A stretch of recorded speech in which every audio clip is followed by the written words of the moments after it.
تعارف قرآن کے ضمن میں سب سے پہلی بات جو سمجھنے کی ہے وہ یہ کہ قرآن مجید کے بارے میں ہمارا اجمالی عقیدہ کیا ہے۔ یہ 3 جملوں پر مشتمل ہو سکتا ہے۔ ہمارے نزدیک قرآن اللہ کا کلام ہے جو محمد الرسول اللہ صلی اللہ علیہ وسلم پر نازل ہوا، اور تیسرے یہ کہ یہ مکمل محفوظ شکل میں موجود ہے بنوعاً، اس میں نہ کوئی تحریف ہوئی ہے نہ کوئی تبدیلی ہوئی ہے۔ یہ کم سے کم 3 اجزاء ہیں ہمارے عقیدے کے قرآن مجید کے بارے میں۔ لیکن اب اس کی کچھ علمی توضیحات۔ سب سے پہلے یہ کہ کلام ہونا، اس کا اللہ کا کلام ہونا،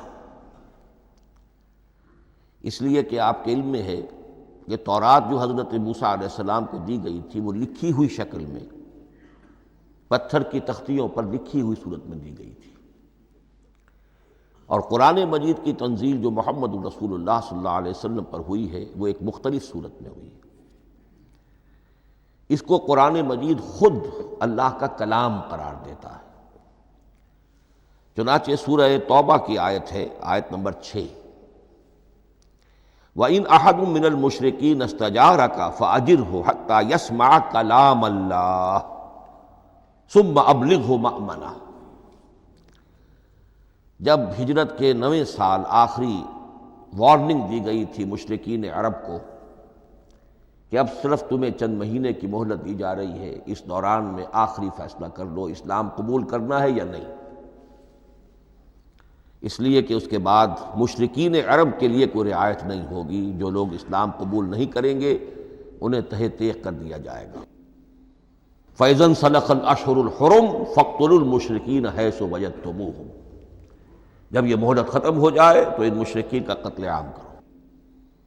اس کی وضاحت پھر جب سورہ توبہ ہم پڑھیں گے تو اس وقت ہوگی، اس وقت یقیناً ذہن میں کچھ اشکالات آئیں گے، لیکن اس وقت اس ضمن میں تفصیلی بحث کا موقع نہیں۔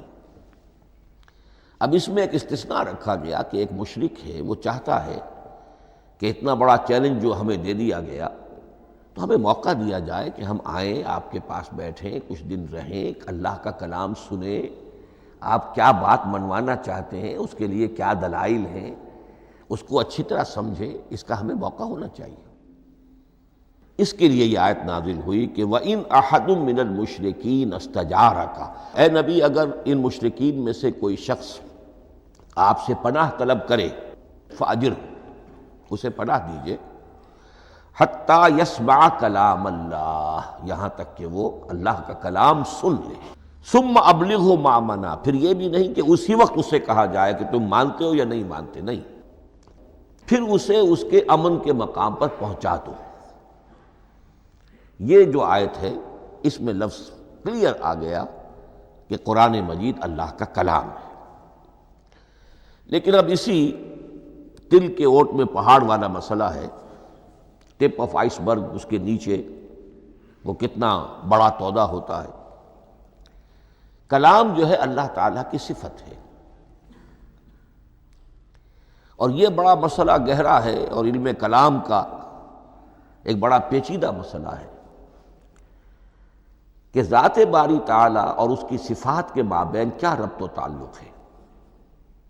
آیا صفات ذات کا جز ہیں، جزو لا ینفک ہیں، حصہ ہے، یا کچھ زائد بر ذات، جس کو علامہ اقبال نے ایک جگہ کہا ہے صفات ذات حق، حق سے جدا یا عین ذات۔ یہ ہمارے علم کلام کا ایک بڑا پیچیدہ مسئلہ ہے، لیکن یہ کہ اس میں متکلمین کا جو تقریباً اجماعی فیصلہ ہے وہ 2 لفظوں میں آتا، لا عین ولا غیر۔ اللہ کی صفات نہ تو اس کی ذات کا عین ہے نہ اس کی ذات سے غیر ہے۔ بہت پیچیدہ شکل ہے، اور یہ بھی اس وقت کا میرا موضوع نہیں ہے، میں صرف کسی اور موضوع کے لیے صرف حوالے دے رہا ہوں۔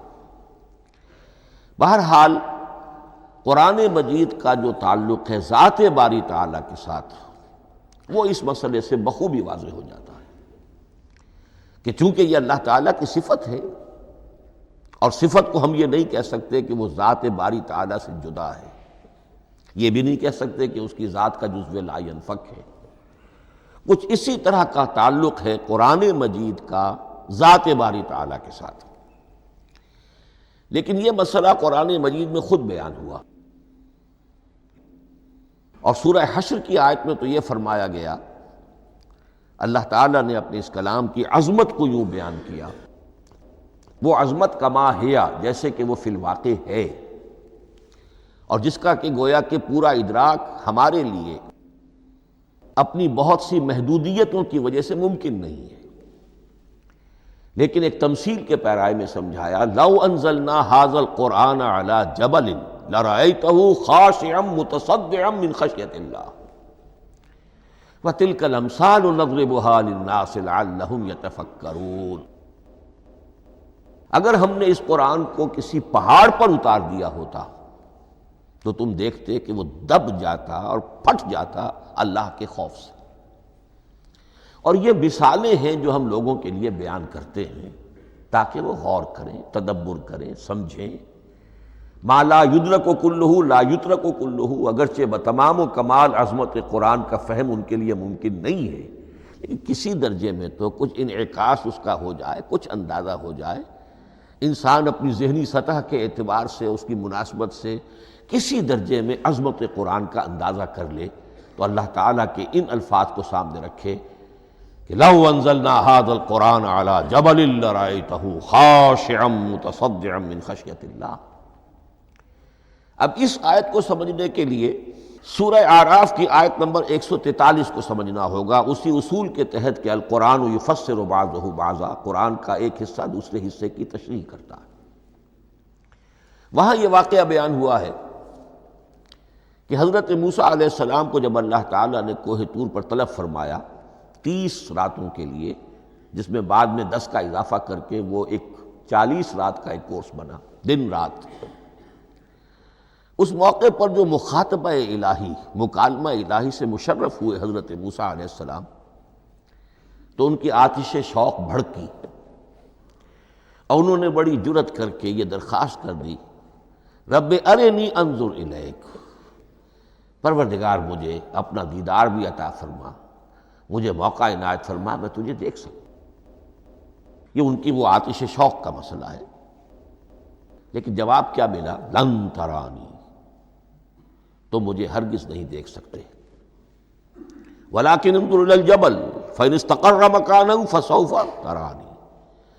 لیکن ظاہر بات ہے کہ حضرت موسیٰ علیہ السلام کو بات سمجھانے کے لیے کچھ مشاہدہ بھی کرانا تھا۔ فرمایا تم مجھے نہیں دیکھ سکتے، البتہ اس سامنے کے پہاڑ پر نگاہ جماؤ، ہم اس پر اپنی ایک تجلی ڈالیں گے۔ یہ اگلی الفاظ کے اندر وضاحت ہے، میں یہاں پہلے سے بیان کر رہا ہوں سمجھانے کے لیے۔ اگر وہ پہاڑ ہماری اس تجلی کو، تجلی کسے کہتے ہیں؟ جلا، روشنی، تو اللہ تعالیٰ کی طرف سے کوئی خاص اس کے نور کا جب پرتو ہوتا ہے کسی شے پر تو وہ اس کی تجلی ہے۔ ہم اپنی ایک تجلی اس پہاڑ پر ڈالیں گے، اگر وہ اس کو جھیل جائے، اپنی جگہ کھڑا رہ جائے، تو تم سمجھنا کہ شاید تم بھی ہمیں دیکھ سکو۔ فلما تجلی ربہ للجبل، اب یہاں وہ لفظ آ گیا، جب اللہ نے تجلی اپنی پہاڑ پر ڈالی، جعلہ دکا وخر موسیٰ صعقا، وہ پہاڑ ریزہ ریزہ ہو گیا اور حضرت موسیٰ بے ہوش ہو کر گر گئے۔ اب یہ بے ہوش ہو کر گر جانا، جبکہ وہ تجلی براہ راست بھی نہیں ہے، بالواسطہ ہے۔ مشاہدہ جو کر رہے حضرت موسیٰ وہ بالواسطہ ہے، تجلی پہاڑ پر ہے، لیکن یہ کہ اس کا بھی بالواسطہ اس کا جو ہوا ہے، اس کی جو تاثیر ہوئی حضرت موسیٰ علیہ السلام پر کہ وہ اس کی تاب نہ لا سکے اور بے ہوش ہو کر گر گئے۔ یہاں سے یہ بات سمجھ میں آتی ہے کہ یہ تجلی یہ ذات باری تعالیٰ تھی جس نے کوہ طور کو جلا کر بھسم کر دیا یا ٹکڑے ٹکڑے کر دیا، ریزہ ریزہ کر دیا۔ اب ذات الہی کے ساتھ جو تعلق ہے کلام الہی کا، اور یہ صفت جو لا عین ولا غیر کے درجے میں ہے ذات کے ساتھ، تو وہی تاثیر اس کلام الہی کی بھی ہے۔ لو انزلنا هذا القرآن على جبل لرأيته خاشعا متصدعا من خشية الله وتلك الامثال نضربها للناس لعلهم يتفکرون۔ اس حقیقت کو اس دور میں میں اپنے مطالعے کی محدودیت کا اعتراف کرتے ہوئے عرض کر رہا ہوں کہ میرے نزدیک جس قدر پرشکوہ انداز میں علامہ اقبال نے بیان کیا ہے اسی کیفیت کو وہ شاید اس کی کوئی مثال نہ مل سکے۔ فاش گویم آنچ در دل مضمر است، یہ کتابیں نیست چیزیں دیگر است۔ میں صاف ہی کہہ دیتا ہوں جو میرے دل میں چھپی ہوئی بات ہے۔ فاش گویم آنچ در دل مضمر است، یہ کتابیں نیست، اس قرآن کو کتاب نہ سمجھنا، یہ کچھ اور شے ہے، چیزیں دیگر است۔ اب وہ چیزیں دیگر کیا ہے؟ وہی جو میں نے عرض کیا، ذات باری تعالیٰ اور کلام کا صفت باری تعالیٰ ہونا، اس کے بنا پر جو مناسبت ہے، جو قرب ہے، جو مشابہت ہے۔ مثل حق پنہاؤ ہم پیداستو، زندہ و پائندہ و گویاستو۔ اس کلام میں اللہ تعالیٰ کی ساری صفات کا انعکاس موجود ہے۔ یہ بات ویسے بھی سمجھ میں آتی ہے، کوئی شخص ذرا گفتگو کرے، چند جملے جب وہ ادا کرے گا اپنی زبان سے تو معلوم ہو جائے گا کہ اس کے فہم کا، اس کی دانش کا، اس کے مطالعے کا حدود اربع کیا ہے اور اس کے ذہن کی سطح کیا، سمجھ میں آ جائے گی بات۔ اس لیے کہ کلام جو ہے وہ متکلم کی پوری شخصیت کی عکاسی کر رہا ہو۔ تانت بازی راگ پایا، چند جملے کسی نے کہا اور پتہ چل گیا کہ یہ کس سطح کے آدمی ہیں، علمی اعتبار سے، معلوماتی اعتبار سے، تہذیبی اعتبار سے، کلچرڈ ہیں یا نہیں ہیں، یہ ساری باتیں چند جملوں میں واضح ہو جائیں گی۔ تو اللہ تعالیٰ کی بھی جملہ صفات کا عکس اس قرآن میں موجود ہے۔ ان میں سے جن چند چیزوں کا ذکر علامہ نے شعر میں کیا، وہ جو سورہ حدید کی آیت ہے، هو الاول والآخر والظاہر والباطن، اللہ الظاہر بھی ہے الباطن بھی ہے، اتنا ظاہر کہ اس سے زیادہ ظاہر کوئی شے نہیں اور اتنا باطن کہ اس سے زیادہ چھپی ہوئی کوئی شے نہیں۔ اسی لیے حضور سے جو منقول ہیں الفاظ کہ پروردگار انت الظاہر فلیس فوقک شیء وانت الباطن فلیس دونک شیء، یہی کیفیت قرآن کی ہے۔ مثل حق پنہاؤ ہم پیداستو، پنہا بھی ہے ظاہر بھی ہے، جیسے ذات باری تعالیٰ اور جیسے اللہ تعالیٰ کی شان ہے جو آیت الکرسی کے شروع میں آئی، الحی القیوم۔ مثل حق پنہاؤ ہم پیداستو، زندہ ہو پائندہ ہو گویاستو۔ یہ قرآن جو ہے اللہ تعالیٰ کی صفات کا ایک عکس اپنے اندر رکھتا ہے۔ اس سے ذرا آگے چلیے، کلام کے بارے میں۔ اب کلام الہی ظاہر بات ہے کہ صفت ہے اور صفت قدیم ہے، اللہ کی صفات حادث نہیں ہے، اللہ کی ذات بھی قدیم ہمیشہ سے ہے اور اس کی صفات بھی قدیم ہمیشہ سے۔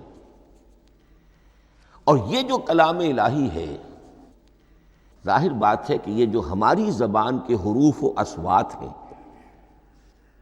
کلام الہی تو ان سے منزہ ہے، مبرہ ہے، ماورا ہے، اعلیٰ ہے، عرفہ ہے۔ ہماری زبانوں کے حروف و اصوات، الفابیٹس جگہ جگہ تبدیل ہو جائیں گے، انگریزی کے کچھ اور ہیں، اردو کے کچھ اور ہیں، عربی کے کچھ اور ہیں۔ کلام الہی ان تمام سے آگاہ، عرفہ، منزہ اور مبرہ ہے۔ یہ کلام الہی جب بھی نازل ہوا ہے، ظاہر بات ہے حضرت موسیٰ پر اگر کتاب اتاری گئی وہ بھی علم الہی سے آئی، لیکن وہ عبرانی زبان میں آئی۔ حضرت عیسیٰ علیہ السلام پر انجیل اتاری گئی، ہم یقین سے نہیں کہہ سکتے، دو میں سے کسی ایک زبان میں اتاری گئی ہوگی، یا عبرانی ہوگی، اس لیے کہ شام کے جس علاقے میں، فلسطین کے جس علاقے میں ان کی پیدائش ہوئی اور جہاں وہ دعوت و تبلیغ کے لیے گھومتے رہے، اس کے عوام کی زبان تھی آرامی اور خواص کی زبان تھی عبرانی، ہیبریو۔ تو یا تو وہ بھی تورات کی طرح عبرانی ہی میں نازل ہوئی تھی یا آرامی میں ہوگی، لیکن اب کوئی نسخہ نہ ہیبریو کا، کوئی قدیم نسخہ دنیا میں موجود ہے، نہ آرامی کا۔ جو سب سے پرانا نسخہ ملتا ہے انجیل کا وہ اس کا ترجمہ ہے، لیٹن زبان کا ترجمہ ہے یا گریک ترجمہ ہے، اصل کوئی نہیں۔ بہرحال جب وہ کلام الہی محمد الرسول اللہ پر نازل ہوا، اب اس نے حروف و اصوات کا وہ جامہ پہنا کہ جو عربی زبان کے ہیں۔ یہی وجہ دیکھیے، میں نے جو آیت سورہ حامیم، یہ جو سلسلہ سور ہے اس میں سے سورہ زخرف کی آیت جو میں نے آپ کو سنائی، حامیم والکتاب المبین انا جعلناہ قرآنا عربیا لعلکم تعقلون، ہم نے بنا دیا ہے اپنے اس کلام کو قرآن عربی،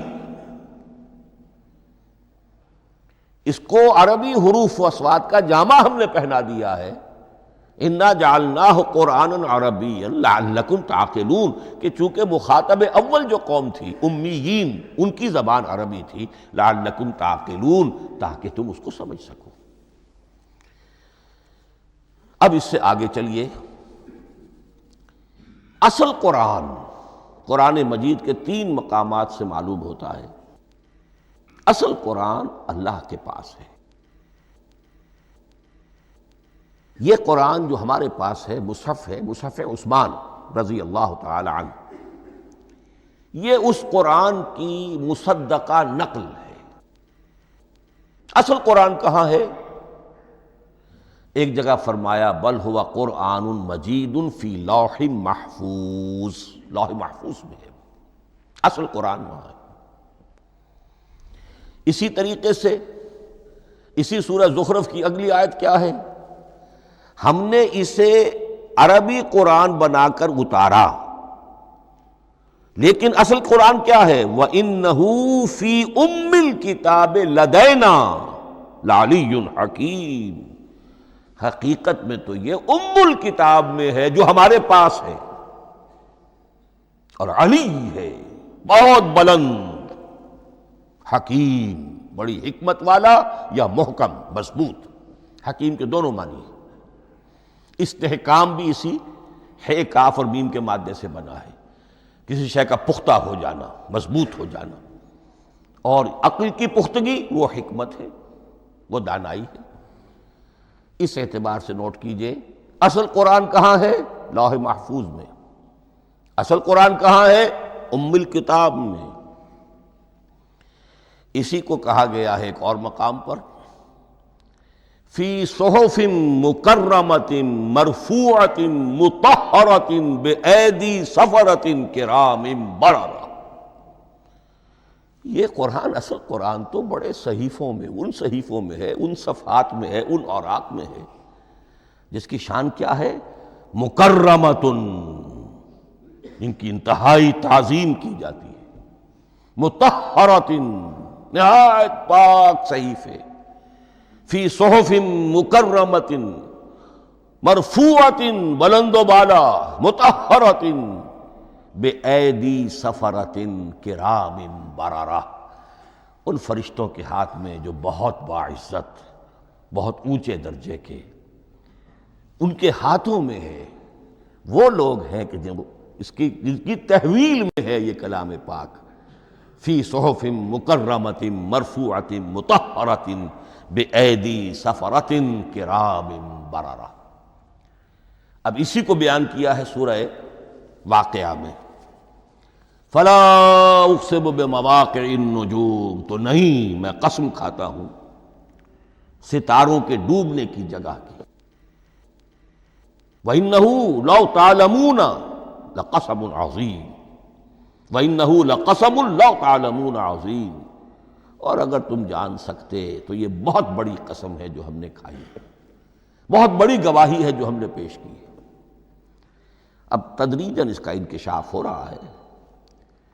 یہ آج جو تصور ہے بلیک ہولز کا، اس سے کچھ اندازہ ہوتا ہے، یہ ستارے کہاں ڈوب جاتے ہیں، بڑے بڑے ستارے نسیم منسیہ ہو جاتے ہیں، ستارے نہیں، پوری گیلیکسیز اس میں گم ہو جاتے ہیں، وہ مقبرے ہیں بڑی بڑی گیلیکسیز کے۔ فلا اقسم بمواقع النجوم وانہ لقسم لو تعلمون عظیم انہ لقرآن کریم. یہ قرآن ہے بہت باعزت، فی کتاب مکنون، اور یہ اس کتاب میں جو چھپی ہوئی ہے. یہ لؤلؤ مکنون کا لفظ آتا ہے قرآن مجید میں. جیسے موتی ہوتے ہیں انہیں چھپا کر رکھا جاتا ہے ڈبیوں میں، مخملی ڈبیوں کے اندر موتیوں کو، اسی طریقے سے فی کتاب مکنون لا یمسہ الا المطہرون. وہ صحیفے بھی بہت مطہرہ تھے اور ان کو چھو نہیں سکتے مگر وہی جو انتہائی پاک ہیں، ملائکہ مقربین، جن کے قریب سے بھی ہو کر معصیت یا گناہ کا کوئی تصور تک نہیں گزر سکتا، وہ ہیں جو اس کو چھوتے ہیں. ان کے ہاتھوں میں ہے، ان کی تحویل میں ہے. یہ ہے وہ چیزیں کہ جس سے اندازہ ہوا کہ اصل قرآن کہاں ہے. یہ جو ہمارے پاس ہے در حقیقت یہ نقل مطابق اصل ہے، مصدقہ نقل ہے. اب اس میں آپ سے عرض کر دوں کہ ایک بہت خوبصورت بات ہمیں جو ملتی ہے، تورات میں جو استثناء، جو صفر استثناء ہے ڈیوٹرانومی، اس کے 18ویں باب میں 18ویں اور 19ویں آیات جو ہیں اس میں ذکر موجود ہے. میں ان کے لیے انہی کے بھائیوں میں سے تیری مانند ایک نبی برپا کروں گا. اللہ تعالیٰ کلام فرما رہے ہیں یہاں حضرت موسیٰ علیہ السلام سے، آج بھی موجود ہے. اولڈ ٹیسٹمنٹ، ڈیوٹرانومی یا کتاب استثناء، صفر استثناء، اس کا 18واں باب، اس کی 18ویں اور 19ویں آیات جب چاہیں جا کر دیکھ لیں. میں ان کے لیے ان کے بھائیوں ہی میں سے تیری مانند ایک رسول اٹھاؤں گا. میں ان کے لیے انہی کے بھائیوں میں سے تیری مانند ایک نبی برپا کروں گا اور اپنا کلام اس کے منہ میں ڈالوں گا، اور جو کچھ میں اس سے کہوں گا وہی وہ ان سے کہے گا. یہ ہے جو پیشین گوئی ہے محمد الرسول اللہ صلی اللہ علیہ وسلم کی. اور یہاں وہ فرق واضح کر دیا گیا، اے موسیٰ تم سے تو یا تو ہم نے کلام کیا ہے یا تمہیں جو کتاب دی ہے وہ لکھی ہوئی دی ہے، لیکن جو نبی تیری ہی مانند میں برپا کروں گا. اب اس میں بھی نوٹ کرنے کی بات ہے کہ حضرت موسیٰ کے مشابہ نبی اکرم صلی اللہ علیہ وسلم کے سوا کوئی نبی نہیں. صاحب کتاب وہ بھی تھے، صاحب کتاب محمد بھی ہیں، صاحب امت وہ بھی تھے، اور صاحب امت محمد رسول اللہ. تیری مانند صاحب شریعت، حضرت عیسیٰ صاحب شریعت نہیں تھے، شریعت موسوی ہی کو نافذ کرنے کے لیے آئے تھے. ان کی حیثیت دین موسوی کے مجدد کی تھی. ویسے نبی تھے، اللہ کے فضل و کرم سے نبی تھے، اس میں کوئی شک نہیں، رسول تھے. لیکن یہ کہ ان کے کام کی نوعیت کیا تھی، اس لیے کہ کوئی نئی شریعت لے کر نہیں آئے. اب بھی انجیل میں الفاظ موجود ہیں، don't think I have come to destroy law. یہ موزائک لا جسے یہ کہتے ہیں، شریعت موسوی، وہ تم پر نافذ رہے گی، تم اس کی پابندی کرو گے. چونکہ صاحب شریعت رسول یا موسیٰ یا محمد صلی اللہ علیہ وسلم علیہ الصلوۃ والسلام. تو میں ان کے بھائیوں میں سے، اب بھائی کون ہوں گے؟ ظاہر بات ہے بنی اسرائیل، ان کے کزنز کون ہیں؟ بنی اسماعیل. بنی اسرائیلی تو جو بھی نبی ہے وہ انہی میں سے ہے، ان کے بھائیوں میں سے. تو بھائی تو ہوگا، ان کا کزن ہوگا. اب وہ کون ہے؟ بنی اسماعیل. تو ان کے بھائیوں میں سے گویا کہ غیر اسرائیلی جو ان کے قریب ترین قرابت دار ہوں گے وہ بنو اسماعیل ہیں. تیرے مانند صاحب شریعت نبی میں برپا کروں گا، لیکن اس پر جو میرا کلام اترے گا وہ کس شکل میں اترے گا؟ میں اپنا کلام اس کے منہ میں ڈالوں گا اور پھر وہ جو کچھ کہے گا وہ وہی کہے گا جو میں نے کہا ہے. اب اس کے حوالے سے ایک بہت اہم بات سمجھ لیجئے، اور قرآن مجید کے 2 اہم مقامات کی وضاحت اس سے ہو جائے گی. یہ کلام اللہ، قرآن مجید میں اس کو قول جبرائیل بھی کہا گیا ہے. کلام اللہ حضرت جبرائیل کے ذریعے سے جب ادا ہوا ہے تو قول جبرائیل ہے، اور پھر جب وہ محمد الرسول اللہ کی زبانی ادا ہوا تو قول رسول ہے، قول محمد ہے صلی اللہ علیہ وسلم. یہ قول اللہ بھی ہے، قول جبرائیل بھی ہے، اور قول محمد بھی ہے بیک وقت. یہ بات دیکھیے سورۃ تکویر، اذا الشمس کورت، انہ لقول رسول کریم ذی قوت عند ذی العرش مکین مطاع ثم امین وما صاحبکم بمجنون۔ یہ یہاں پر حضرت جبرائیل کا ذکر ہو رہا ہے۔ وما ہوا بقول شیطان الرجیم، محمد تک اس قرآن کو لانے والا تو وہ بلند پائے کا فرشتہ ہے، یہ کوئی شیطان رجیم نہیں ہے۔ اس لیے کہ مکے والوں نے کہہ دیا تھا ہو سکتا ہے کوئی بدروح آئی ہو محمد پر، اور اس بدروح نے کوئی الٹی سیدھی بات سکھا دی ہو، نہیں۔ انہ لقول رسول کریم، یہاں رسول کریم کون ہے؟ حضرت جبرائیل۔ انہ لقول رسول کریم ذی قوت عند ذی العرش مکین، بڑی قوت والا اور جس کا بڑا اونچا مقام اور مرتبہ ہے عرش والے کے قریب۔ ذی قوت عند ذی العرش مکین مطاع ثم امین، وہ فرشتوں کے مطاع ہیں، فرشتے ان کی اطاعت کرتے ہیں، فرشتوں کے سردار ہیں، اور پھر ساتھ ہی پورے امین ہیں، جبرائیل امین، یہ ہم لفظ استعمال کرتے ہیں۔ اور اس کے بعد آگے جا کے فرمایا وما ہوا بقول شیطان الرجیم، یہ کسی شیطان رجیم کا قول نہیں ہے۔ اب یہاں اس سورہ تکویر میں قرآن کو قول جبرائیل قرار دیا گیا، لیکن سورۃ الحاقہ میں چلیے اس کے آخر میں آتا ہے انہ لقول رسول کریم وما ہوا بقول شاعر قلیلا ما تؤمنون ولا بقول کاہن قلیلا ما تذکرون تنزیل من رب العالمین۔ یہاں اب رسول کریم سے مراد محمد الرسول اللہ صلی اللہ علیہ وسلم، یہ کسی شاعر کا قول نہیں ہے، کسی کاہن کا قول نہیں ہے، یعنی جس کے زبانی یہ قرآن لوگوں کے سامنے آ رہا ہے۔ جبرائیل کا قول ہو کر تو محمد پر نازل ہوا صلی اللہ علیہ وسلم، لیکن اب لوگوں کے سامنے وہ قول محمد بن کر آ رہا ہے۔ انہ لقول رسول کریم وما ہوا بقول شاعر قلیلا ما تؤمنون ولا بقول کاہن قلیلا ما تذکرون تنزیل من رب العالمین۔ تو قرآن مجید کلام اللہ ہے، پھر وہ قول جبرائیل بنا جب جبرائیل نے آ کر محمد کو سنایا، اور پھر وہ قول محمد بنا جب محمد کی زبان مبارک سے لوگوں نے اسے سنا، اہل عرب نے سنا، اور پھر وہ بات پھیلتی چلی گئی۔ اب آخری بحث اس موضوع پر جو ہے وہ یہ ہے، کلام الہی کی 3 صورتیں ہیں جو قرآن مجید میں سورہ شورى کی آیت نمبر 51 میں بیان ہوئی ہے۔ وما کان لبشر ان یکلمہ اللہ، کسی بشر، کسی انسان کی یہ حیثیت نہیں ہے، مقام نہیں ہے کہ اللہ اس سے کلام کرے۔ یہ نہیں کہا کہ اللہ کے لیے ممکن نہیں ہے، نہیں، اللہ کے لیے تو ہر شے ممکن ہے، لیکن کسی بشر کا یہ مقام نہیں ہے کہ اللہ اس سے کلام کرے۔ مخلوق ہے، بشر ہے۔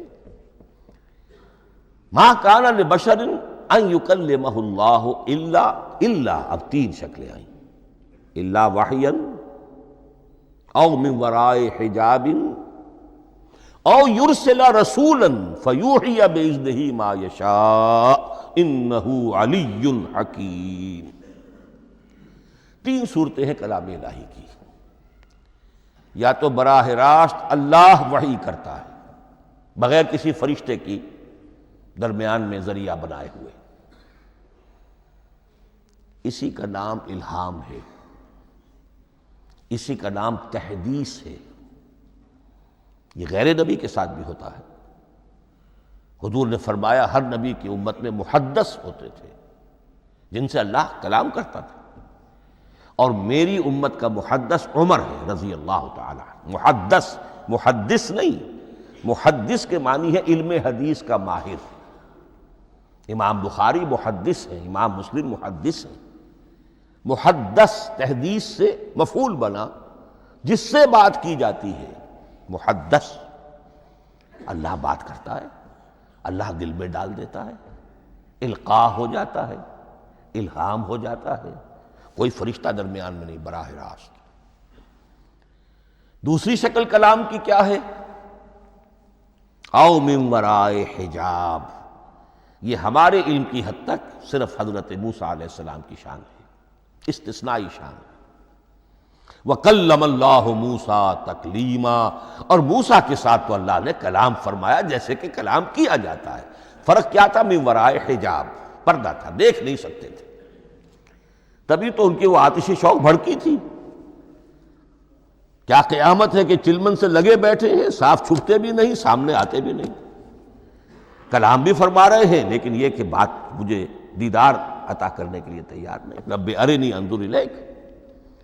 لیکن یہ جو کلام ہے ہمارے علم کی حد تک براہ راست اس دنیا میں حضور سے ہوا ہے معراج کی شب، لیکن وہ 7ویں آسمان پر ہوا۔ اس دنیا میں ہمارے علم کی حد تک یہ کلام براہ راست من ورائے حجاب صرف حضرت موسیٰ علیہ السلام کی استثنائی شان ہے۔ اور تیسرا ہے او یرسل رسولا فیوحی باذنہ ما یشاء، یا تیسری صورت یہ کہ اللہ کسی پیغامبر کو بھیجتا ہے جو وحی کرتا ہے جو اللہ چاہتا ہے۔ یہ تیسری شکل ہے وحی کی۔ قرآن مجید اس تیسری شکل میں نازل ہوا ہے محمد الرسول اللہ صلی اللہ علیہ وسلم پر۔ حضور کو جو الہام ہو جاتے تھے، جو حضور کو القاء ہو جاتا تھا، جو آپ کے دل میں براہ راست اللہ کی طرف سے وحی آتی تھی، وہ قرآن میں شامل نہیں ہے۔ اگرچہ حضور کے خواب بھی سچے تھے، وہ بھی اللہ کی طرف سے ہوتے تھے، شیطان کی آمیزش نہیں ہو سکتی تھی، لیکن یہ بھی قرآن میں شامل نہیں ہے۔ قرآن میں شامل ہے تیسری قسم کی وحی، او یرسل رسولا، پھر ہم بھیجتے ہیں ایک پیغامبر کو فرشتوں میں سے۔ اللہ یستفی من الملائکۃ رسلا ومن الناس، اللہ چن لیتا ہے فرشتوں میں سے بھی اپنا پیغامبر اور انسانوں میں سے بھی۔ تو فرشتے کے ذریعے سے ایک فرشتہ جو اللہ سے لیتا ہے اور انسان رسول انسان تک پہنچا دیتا ہے۔ اب وہ رسول انسان، رسول بشر جو ہے وہ اپنے ہم نوع ہم جنس لوگوں کو پہنچاتا ہے۔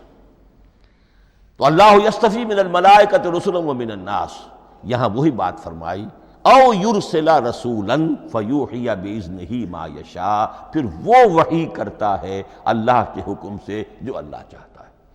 یہ کلام الہی کی یہ تیسری شکل ہے جو محمد الرسول اللہ صلی اللہ علیہ وسلم پر نازل ہوا، اور وہ ہے قرآن حکیم۔ اب ایک اور بحث جو علمی ہے وہ یہ ہے کہ حضور پر جو اس کا نزول ہوا اس کی کیفیات کیا تھی۔ دو الفاظ استعمال ہوتے ہیں، انزال بھی اور تنزیل بھی۔ ان دونوں میں فرق کیا ہے اس کو نوٹ کر لینا چاہیے۔ لغوی اعتبار سے جان لینا چاہیے، نزل ینزل کسی کا خود اترنا، نازل ہونا، اترنا۔ انزل ینزل دفعتاً اتار دینا، کسی اور نے کسی شے کو دفعتاً نیچے اتار دیا۔ یہی مفہوم نزلہ کے ساتھ بے لگ جائے تو آ جاتا ہے، با کے ساتھ نزلہ بہی، یہ اتارنے کے مفہوم میں آئے گا۔ لفظی ترجمہ یہ بھی کر سکتے وہ اترا اس شے کے ساتھ، نزلہ بہ الروح الامین، اس کو لے کر نازل ہوا خود روح الامین فرشتہ علی قلب کا، اے محمد صلی اللہ علیہ وسلم آپ کے قلب مبارک پر۔ تو نزلہ بے اور انزال اس کے معنی ایک ہی ہے، لیکن اگلا لفظ ہے تنزیل، نزل ینزل تنزیلا، اس کے معنی ہے رفتہ رفتہ، تدریجاً، نجمن نجمن، تھوڑا تھوڑا کر کے، وقفے وقفے سے اتارنا۔ جیسے عربی میں اعلام کہیں گے کسی کو کچھ بتا دینا، باخبر کر دینا، مطلع کر دینا، بھائی مطلع کر دیا میں نے، اب تم جانو تمہارا کام، یہ اعلام کہلائے گا۔ تعلیم کسے کہتے ہیں؟ سکھانا، درجہ بدرجہ، دیکھنا اس کی استعداد کیا ہے، آج یہ کیا بات سمجھ سکتا ہے، میں اتنے ہی درجے تک سمجھاؤں، اب کل میں اسے مزید سمجھاؤں گا، پرسوں مزید سمجھاؤں گا۔ یہ درجہ بدرجہ کسی شے کو سمجھانا، یہ تعلیم ہے۔ تو انزل ینزل انزالا، یہ ہے اتار دینا دفعتاً، اور نزل ینزل تنزیلا، یہ ہے تدریجاً اتارنا۔ اب قرآن مجید کے لیے یہ دونوں الفاظ مستعمل ہیں، لیلۃ القدر اور لیلۃ المبارکہ۔ اب یہ دو بھی نوٹ کر لیجئے، قرآن مجید میں چونکہ اہم مضامین کم سے کم دو جگہ پر ضرور آتے ہیں۔ انا انزلناہ فی لیلۃ القدر، یہاں انزلنا ہے، نزلنا نہیں ہے، انزلنا ہے، ہم نے اتارا اس کو لیلۃ القدر میں۔ اور باقی صورت تو آپ کو یاد ہوگی، وما ادراک ما لیلۃ القدر، لیلۃ القدر خیر من الف شہر، تنزل الملائکۃ والروح فیہا باذن ربہم من کل امر سلام ہی حتی مطلع الفجر۔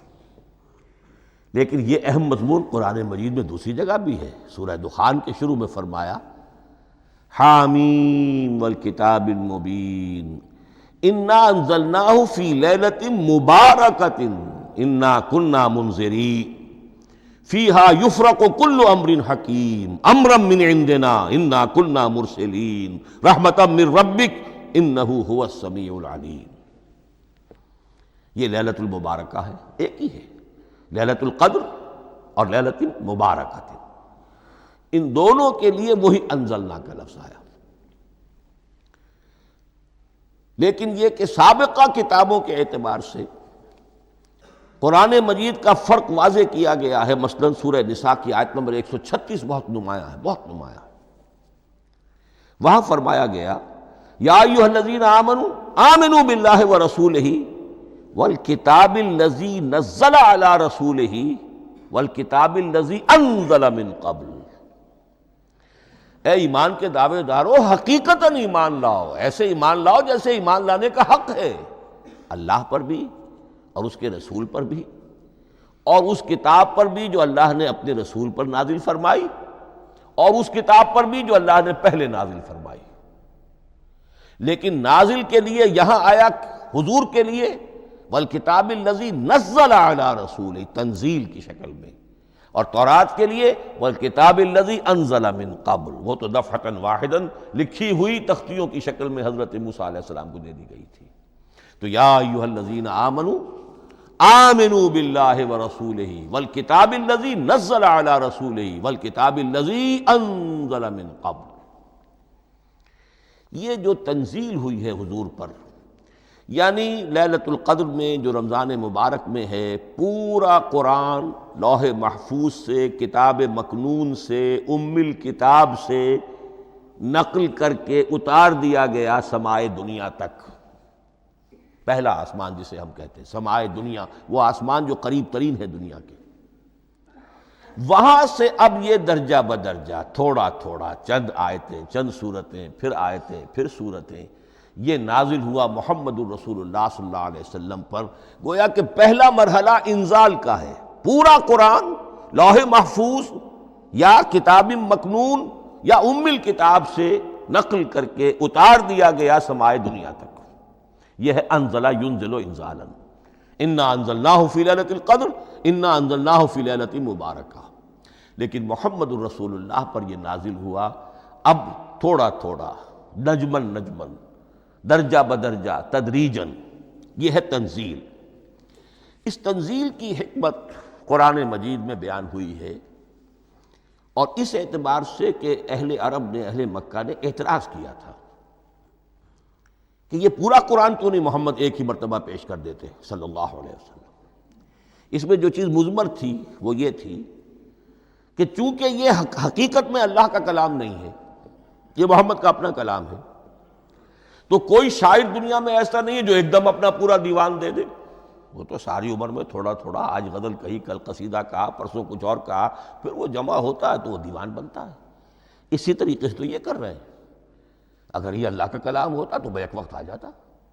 یہ تو ذرا محنت کرتے ہیں، کچھ اس کے اندر اس کو اپنی محنت سے کوشش کر کے کچھ موضوع کرتے ہیں، کلمات، الفاظ، اور اس طریقے سے رفتہ رفتہ لے کر آ رہے ہیں۔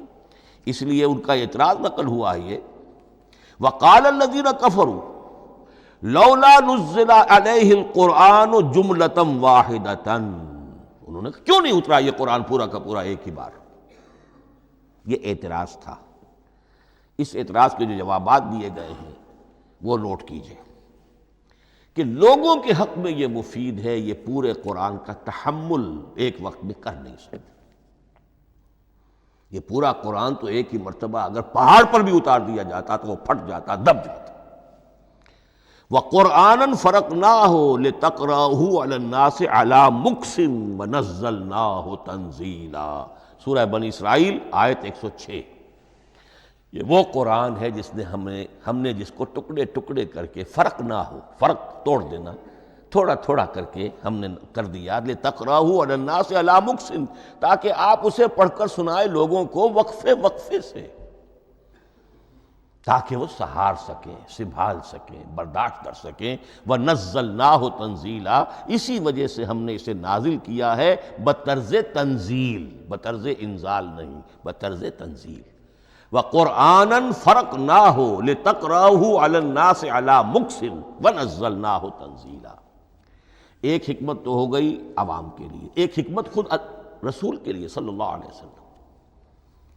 كَذَلِكَ لِنُثَبِّتَ بِهِ فُؤَادَكَ وَرَتَّلْنَاهُ تَرْتِيلًا۔ اب ذرا نوٹ کیجئے، قلب محمدی کے لیے بھی اس پورے کلام کا ایک دم سہار آسان کام نہیں تھا۔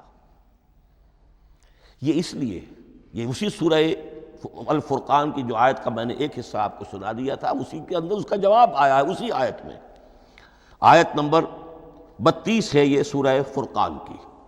وَقَالَ الَّذِينَ كَفَرُوا لَوْلَا نُزِّلَ عَلَيْهِ الْقُرْآنُ جُمْلَةً وَاحِدَةً، یہ اعتراض ہے۔ جواب کیا ہے؟ كَذَلِكَ لِنُثَبِّتَ بِهِ فُؤَادَكَ، ہم نے یہ اس لیے کیا ہے نبی کہ اس کے ذریعے سے آپ کے دل کو ٹھہراؤ اور جماؤ عطا کرے، یہ ایک دم اس کا اتر جانا۔ اِنَّا سَنُلْقِي عَلَيْكَ قَوْلًا ثَقِيلًا، بڑا بھاری بوجھ ہے، ناقابل برداشت ہے، تاکہ رفتہ رفتہ آپ کا دل، اس کے اندر تقویت بڑھتی چلی جائے، اس کے اندر اور اس کا تحمل جو ہے اس کی صلاحیت بڑھتی چلی جائے۔ كَذَلِكَ لِنُثَبِّتَ بِهِ فُؤَادَكَ وَرَتَّلْنَاهُ تَرْتِيلًا، اسی لیے ہم نے تھوڑا تھوڑا کر کے نازل کیا ہے۔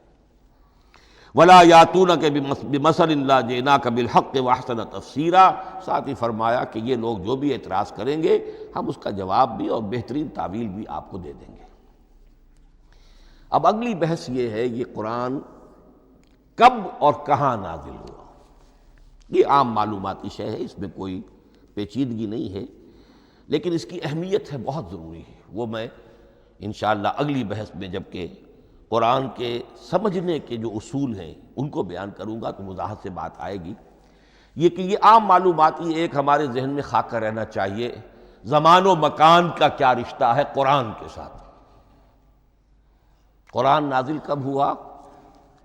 ہمارا چونکہ عام طور پر جو معمول ہے، ہم تو جو کرسچین ایرا ہے اس کے حوالے سے ہمارے ذہن کے اندر سارا حساب کتاب ہے، تو سن 610 عیسوی سے لے کر 632 عیسوی تک شمسی حساب سے 22 سالوں میں قرآن نازل ہوا ہے۔ 571 حضور کی ولادت کا سال ہے، 571 عیسوی۔ 610 میں آپ 39 سال کے ہوئے، لیکن قمری حساب سے 40 کے ہو چکے۔ 610 میں قرآن کی تنزیل شروع ہوئی اور 632 میں آپ کا انتقال ہوا۔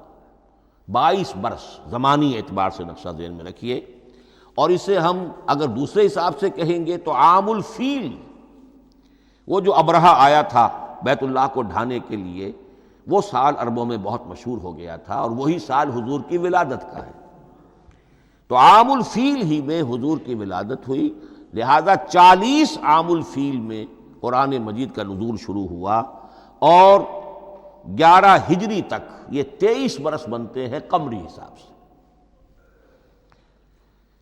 ایک رائے یہ بھی ہے کہ قرآن کا نزول 20 برس میں ہوا ہے، اور اس میں وضاحت یہ ہے کہ پہلے 3 سال اللہ تعالیٰ نے ایک فرشتے کو، حضرت اسرافیل علیہ السلام کو مامور کیا تھا حضور کی تعلیم پر۔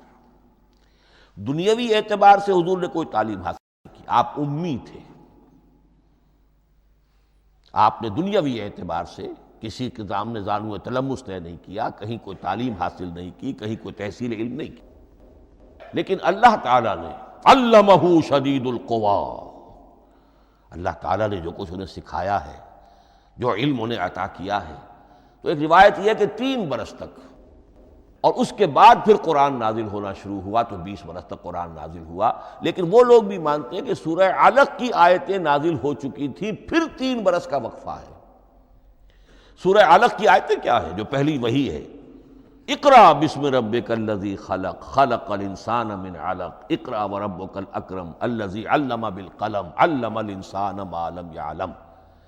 گویا کہ بسم اللہ ہو رہی ہے محمد الرسول اللہ صلی اللہ علیہ وسلم کی تعلیم کی، اور جن گھرانوں میں یہ رواج ابھی تک چل رہا ہو بسم اللہ بچوں کی کراتے ہیں، ایک تقریب کی شکل میں منعقد کرتے ہیں، ہمارے ہاں یہ رواج تھا، اب ہم چھوڑ چکے ہیں کہ جو تقریب بھی حضور کی اور صحابہ کی زندگیوں سے ثابت نہ ہو، ہمیں کوشش کرنی چاہیے کہ ان تقریبات کا سلسلہ منقطع کریں۔ ما انا علیہ واصحابی، ہماری تقریبات جو ہیں وہ بس وہیں تک محدود رہنی چاہیے۔ بہرحال وہ جو ایک چلتی ہے روایت 4 سال 4 مہینے 4 دن کا بچہ یا بچی ہے تو بسم اللہ یہی آیتیں پڑھی جاتی ہیں، پڑھ تو نہیں سکتا، انگلی رکھ کر پڑھانے والا کوئی عالم دین بیٹھ جاتا ہے سامنے، وہ نہا دھو کر بچہ یا بچی بیٹھی ہوئی ہے اور اس کو اقرا بسم ربک الذی خلق خلق الانسان من علق اقرا وربک الاکرم الذی علم بالقلم علم الانسان ما لم یعلم۔ اب اس میں تو سارا پڑھنے پر زور ہے، حصول علم پر زور ہے، کسی تبلیغ کا حکم ہی نہیں، ابھی رسالت کا کوئی تذکرہ کچھ بھی نہیں، اس میں تو قیامت کا بھی کوئی ذکر نہیں۔ اب اس کے بعد روایت یہ ہے کہ 3 برس تک پھر حضرت اسرافیل دن رات حضور کے ساتھ رہے ہیں اور آپ کی تعلیم ہوئی ہے، اور پھر 3 برس کے بعد پھر وحی کا سلسلہ شروع ہوا ہے، واللہ عالم۔ لیکن یہ کہ جب سورہ اقرا نازل ہو چکی ہے، اس کی 5 آیتیں، تو وہ 3 برس بھی اس کا وقفہ شمار ہوں گے، زمانہ نزول پھر وہی 23 برس رہے گا۔ اسی کے ساتھ میں نے عرض کیا تھا کہ دوسری بات یہ کہاں نازل ہوا قرآن، ایک لفظ میں تو یہ سمجھ لیجئے یہ حجاز میں نازل ہوا۔ حجاز جزیرہ نماء عرب کا ایک خاص حصہ ہے، پہاڑی سلسلہ، یوں سمجھ لیجئے، اس کو ذہن میں رکھیے، جزیرہ نماء عرب جو ہے وہ شمال سے جنوب کی طرف چوڑا ہوتا جاتا ہے، شمال میں شام اور عراق کی طرف جاتا ہے تو وہ تنگ ہے، پھر نیچے چوڑا ہو رہا ہے۔ اس کا جو مغربی ساحل ہے جس پر جدہ کی بندرگاہ بھی ہے، ینبو کی بھی ہے، اس کے کہیں وہ ایک میدان شروع ہوتا ہے ساحل سے، کہیں وہ بہت مختصر ہے، کہیں خاصا چوڑا ہے، اس کو کہتے ہیں تہامہ۔ پھر ایک پہاڑی سلسلہ ہے، اس کو کہتے ہیں حجاز۔ یہ پہاڑی سلسلہ جو ہے اس کے بعد جو ہے وہ نجد کہلاتا ہے، وہ سطح مرتفع ہے، پلیشو۔ تو یہ 3 حصے ہیں جزیرہ نماء عرب کے جغرافیائی اعتبار سے، اور حجاز کہتے بھی ہیں پردے کو، حاجزن، پردہ جو 2 چیزوں کے درمیان حائل ہو جائے۔ تو یوں سمجھیے کہ یہ فلیٹ ہے نجد کا، اور یہ فلیٹ ہے میدان، یہ ہے تہامہ کا، اور درمیان میں یہ پہاڑی سلسلہ کھڑا ہوا ہے، تو یہ گویا کہ ان دونوں کو جدا کر رہا، یہ حجاز ہے۔ اس حجاز ہی کا شہر مکہ ہے، اس حجاز ہی کا شہر مدینہ ہے، اس حجاز ہی کا شہر طائف ہے، اس حجاز ہی کی آخری ٹپ سمجھ لیجئے تبوک ہے۔ تو حضور صلی اللہ علیہ وسلم کی پوری زندگی آغاز وحی کے بعد سے لے کر وہ اسی علاقے کے اندر، پہلے آپ مکے میں تھے، قرآن مجید کی جو صورتیں اس دور میں نازل ہوئیں یا آیتیں نازل ہوئیں وہ مکیات کہلاتی ہیں۔ پھر آپ نے ہجرت کی، اور ہجرت کر کے جب آپ جا رہے تھے اس دوران میں بھی کچھ قرآن نازل ہوا اثناء ہجرت میں۔ پھر آپ مدینہ تشریف فرما ہوئے، اب وہ ہم کہتے ہیں مدنی قرآن، لیکن مدنی قرآن سارا مدینے میں نازل نہیں ہوا۔ آپ کبھی جا رہے کسی مہم پر، کسی جنگ کے لیے، غزوہ بدر کے لیے آ گئے ہیں، تو وہاں جو آیات نازل ہو رہی ہیں وہ مدینے میں تو نہیں ہو رہی۔ براڈ تقسیم تو یہی ہے، مکی مدنی۔ ہجرت سے قبل جو کچھ نازل ہوا وہ مکی، ہجرت کے بعد جو کچھ نازل ہوا وہ مدنی۔ لیکن صرف مدنی کہنا صحیح نہیں ہے، اثناء سفر تبوک، اتنا طویل سفر ہے آپ کا، اس کے دوران آتے جاتے قرآن نازل ہوتا رہا۔ لیکن یہ بات نوٹ کر لیجئے کہ پورا قرآن حجاز ہی میں نازل ہوا ہے، یہ تمام شہر، یہ تمام علاقہ حجاز کہلاتا ہے۔ ایک اور بحث جو ہم اسی اپنی پہلی نشست میں مکمل انشاءاللہ کر لیں گے، وہ ہے محفوظیت قرآن کی بحث۔ میں نے عرض کیا تھا کہ 3 چیزوں پر ہمارا عقیدہ مشتمل ہے۔ یہ اللہ کا کلام ہے، نمبر 1، نازل ہوا محمد الرسول اللہ پر صلی اللہ علیہ وسلم، اسی لیے ہم نے کلام سے متعلق کچھ مباحث علمی گہرائی میں اتر کر وہ سمجھے، حضور پر اس کے نزول، انزال اور تنزیل کے مختلف مراحل کو سمجھا۔ اب اس کی محفوظیت، محفوظیت کے اعتبار سے واقعہ یہ ہے کہ واحد کتاب ہے پوری دنیا میں، واحد کتاب جس کے بارے میں دشمن بھی تسلیم کرتے ہیں، چاہے وہ اسے اللہ کا کلام نہ مانے، لیکن یہ مانتے ہیں کہ بعین ہی وہ شے جو محمد نے اپنی امت کو دی تھی آج بھی امت کے پاس صحیح موجود ہے۔ ظاہر بات ہے اگر تو اسے اللہ کا کلام مانے، وہی مانے، تب تو مسلمان ہی ہو گئے۔ وہ تو یہی کہتے ہیں کہ بہرحال محمد نے چاہے خود لکھا، تصنیف کیا، جو بھی کچھ کیا، اس کو چھوڑ دیجئے، لیکن جو شے محمد نے اپنی امت کو دی تھی صلی اللہ علیہ وسلم بعین ہی وہ شے موجود ہے۔ تو یہ محفوظیت قرآن کی جو ہے، جبکہ کوئی اور دنیا کی کتاب اس کی مدعی ہی نہیں۔ تورات والوں کا سرے سے یہ دعویٰ ہی نہیں ہے۔ وہ تورات تو گم ہو گئی تھی نبوکدنضر کے حملے کے وقت، اس کے بعد سے دنیا میں تورات کا وجود نہیں ہے، اور پھر 100 برس کے بعد اپنی یادداشتوں سے مرتب کی ہے یہ تورات جو آج ہمارے سامنے ہے۔ انجیل کا جیسا کہ میں عرض کر چکا ہوں، کوئی نسخہ جو ہے نہ عبرانی کا موجود ہے نہ آرامی زبان کا ہے۔ دنیا کی کوئی کتاب نہیں جو دعویٰ کر سکتی ہو۔ یہ قرآن جو شروع ہوتا ہے ذالک الکتاب لا ریب فیہ، یہ دعویٰ دنیا کی کسی اور کتاب نے خود کیا بھی نہیں۔ اس کی بھی جس قدر پرشکوہ الفاظ میں علامہ اقبال نے اس کی ترجمانی کی ہے، انہی کا حصہ ہے۔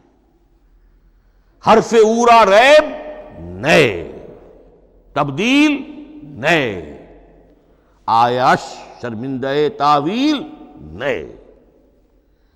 اس قرآن کے کسی حرف میں کوئی تحریف ہو جانا نہیں، امکان ہی نہیں، قطعی طور پر۔ کسی لفظ کا بدل دیا جانا نہیں، حرف اورا ریب نئے، تبدیل نئے، اس میں کسی کا شک پر مبنی ہونا نہیں، آیش شرمندہ تعویل نئے۔ اس کی آیت کوئی بھی ایسی نہیں جسے تروڑا مروڑا جا سکے، یہ اپنی حفاظت خود کرتی ہے۔ لا یاتیہ الباطل من بین یدیہ ولا من خلفہ، حامیم السجدہ کی آیت نمبر 42۔ اس پر باطل حملہ آور ہو ہی نہیں سکتا۔ انا نحن نزلنا الذکر وانا لہ لحافظون، ہم ہی نے یہ الذکر نازل کیا ہے اور ہم ہی اس کی حفاظت کرنے والے ہیں۔ جہاں تک پہلے ٹکڑے کا تعلق ہے اس آیت مبارکہ کا، اس میں تو تورات بھی آئے گی۔ تورات کس نے نازل کی؟ اللہ نے نازل کی۔ انجیل کس نے نازل کی؟ اللہ نے نازل کی۔ انا انزلنا التوراۃ فیہا ھدی ونور، یہ سورہ مائدہ میں الفاظ ہیں۔ انجیل کے بارے میں بھی ہم نے انجیل عطا کی عیسیٰ کو، فیہ ھدی ونور۔ لیکن یہ کہ انا نحن نزلنا الذکر، اس کو اس قدر تاکید کے ساتھ کہہ کر وَإِنَّا لَهُ لَحَافِظُونَ، اور ہم ہی اس کے محافظ ہیں۔ لیکن اس موضوع پر اہم ترین مقام جو ہے قرآن مجید کا، وہ سورہ قیامہ کی یہ آیات ہے، لا تحرک بہ لسانک لتعجل بہ۔ جب قرآن نازل ہوتا تھا حضور جلدی جلدی زبان کو حرکت دیتے تھے، یاد کر لیں، مبادا کہیں بھول جاؤں، مبادا کوئی لفظ جو ہے تبدیل ہو جائے۔ یہ مشقت جو آپ جھیل رہے تھے، اس سے اللہ نے روک دیا از راہ شفقت اور محبت۔ لا تحرک بہ لسانک لتعجل بہ، ان علینا جمعہ وقرآنہ، ہمارے ذمے ہے اس کو جمع کر دینا، آپ کے سینے میں جمع کر دیں گے اس کو۔ اور صرف جمع کرنا نہیں، قرآن، ترتیب۔ قرآن ہوتا ہے پڑھا جاتا ترتیب سے، یعنی ترتیب نزولی۔ یہ بعد میں ہماری علیحدہ بحث بھی آئے گی کہ ترتیب نزولی اور ہے، ترتیب مصحف اور ہے۔ یہ ترتیب بھی ہم کروا دیں گے، یہ بھی ہمارے ذمے ہے۔ ان علینا جمعہ وقرآنہ فاذا قرأناہ فاتبع قرآنہ، پھر جب ہم جس ترتیب سے پھر آپ کو پڑھائیں اسی ترتیب کی پیروی کیجیے۔ یہ جو ہے کہ قرآن کا جمع اور تدوین، یہ بھی اللہ تعالیٰ نے اس کی ضمانت لی، اور اس کی ترتیب بھی اللہ تعالیٰ ہی کی ضمانت سے ہے۔ اس اعتبار سے محفوظیت قرآن کے یہ دونوں پہلو ہمارے سامنے رہنے چاہیے۔ بارک اللہ لی ولکم فی القرآن العظیم ونفعنی وإیاکم بالآیات والذکر الحکیم۔